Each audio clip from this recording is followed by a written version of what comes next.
હે રામ, કેવી અપશુકનિયાળ સ્ત્રી છે!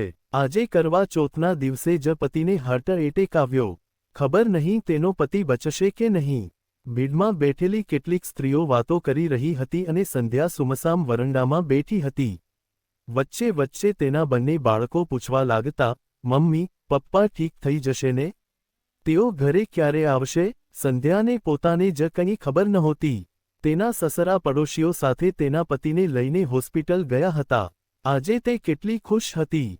સવારથી તેણે સરસ શણગાર કર્યો હતો અને પતિ માટે વ્રત પણ રાખ્યું હતું. સાંજે રવિ ઓફિસથી ઘરે આવ્યો ત્યારે તે પણ ઘણો ખુશ હતો. તે તો તેના માટે કોઈ સરપ્રાઇઝ ગિફ્ટ પણ લાવ્યો હતો. પરંતુ આ દરમિયાન અચાનક જ તે હોલમાં કપાયેલા વૃક્ષની જેમ ઢળી પડ્યો. ઘરમાં અફરાતફરી મચી ગઈ. સંધ્યા પણ તેની સાથે હોસ્પિટલ જવા માંગતી હતી, પરંતુ તેના સસરાએ તેને ઘરે જ રોકી દીધી હતી. બાળકો પણ ખૂબ ડરી ગયા હતા. નાનો દીકરો વિકી માત્ર 8 વર્ષનો હતો. તે રડતા રડતા પૂછતો હતો, શું પપ્પા મરી ગયા છે? આ સાંભળતા જ સંધ્યાનું રડવું વધી ગયું. તે વારંવાર હોસ્પિટલમાં તેના સસરાને ફોન કરી રહી હતી, પણ કોઈ ફોન ઉપાડતું નહોતું. તેની ગભરામણ પળે પળે વધી રહી હતી. તે પાસે બેઠેલી સ્ત્રીઓ અને પોતાની સાસુને વારંવાર પૂછતી હતી, રવિ ઠીક તો થઈ જશે ને? તેની સાસુ શ્યામલી દેવી તેને આશ્વાસન આપતા હતા, કંઈ નહીં વહુ, અત્યારે ગરમીની મોસમ છે ને, એટલે ગરમીના કારણે તેને ચક્કર આવી ગયા હશે. તે જલ્દી ઠીક થઈને આવી જશે. તારું વ્રત છે ને, તું રડ નહીં. પરંતુ ભીડમાં બેઠેલી કેટલીક સ્ત્રીઓ તેને મનહૂસ અપશુકનિયાળ કહી રહી હતી, ત્યારે તેનું કાળજું કપાઈ જતું હતું. તે વિચારતી હતી કે જે મારું સૌભાગ્ય છે, શું હું ક્યારેય તેમનું અહિત કરી શકું? સ્ત્રીઓ આવી વાતો કેમ કરે છે? સ્ત્રી હોવા છતાં એક સ્ત્રી બીજી સ્ત્રીની પીડા કેમ નથી સમજતી? જેમ જેમ સાંજ ઘેરી થવા લાગી, સંધ્યાની હિંમત જવાબ આપવા લાગી. તેનું રડવું તેજ થઈ ગયું અને બાળકો પણ તેની સાથે રડવા લાગ્યા. તેની સાસુ પણ માંડ માંડ પોતાનું રડવું રોકી રહ્યા હતા. થોડી વાર પછી બહાર એમ્બ્યુલન્સ આવી.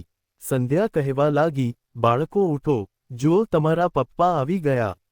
આટલું કહીને તે દોડતી આગળ વધી, પણ ત્યારે જ તેણે જોયું કે લોકો તેના પતિના મૃતદેહને આંગણા તરફ લાવી રહ્યા હતા. તે ધડામ દઈને મૂર્છિત થઈ જમીન પર પડી ગઈ. સવારે જ્યારે તેની આંખ ખુલી, ત્યારે તેના પતિની અંતિમ યાત્રાની તૈયારીઓ થઈ ગઈ હતી. તે ધ્રુસકે ને ધ્રુસકે રડવા લાગી. તેના વિના ઘર વેરાન લાગતું હતું. રવિના પિતા ઓમપ્રકાશજીના દુઃખનો તો કોઈ અંદાજો પણ લગાવી શકે તેમ નહોતો.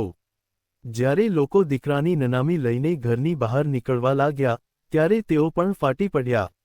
તેઓ વિલાપ કરતા કહેવા લાગ્યા, બેટા, અત્યારે તો મારી ઉંમર તારા ખભા પર જવાની હતી, પણ વિટંબણા તો જો કે હું તને મારા ખભા પર લઈ જઈ રહ્યો છું. 2 દિવસ વીતી ગયા. શ્યામલી દેવી વહુને સંભાળવામાં લાગેલા હતા. સંધ્યા એક ખૂણામાં ટકટકી લગાવીને જોઈ રહી હતી. આ એ જ ખૂણો હતો જ્યાં તેનો પતિ બેસીને અખબાર વાંચતો હતો.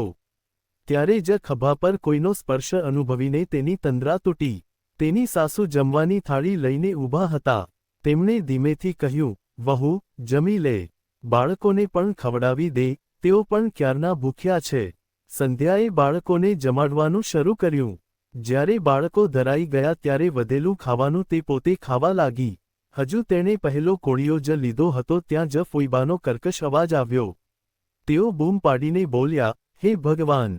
પતિને ગયાને હજુ 13 દિવસ પણ નથી થયા અને આ અપશુકનિયાળ 56 ભોગ ઝાપટી રહી છે.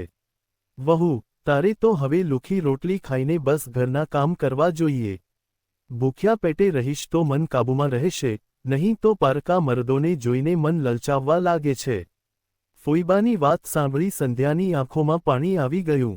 તેણે થાળી દૂર કરી દીધી.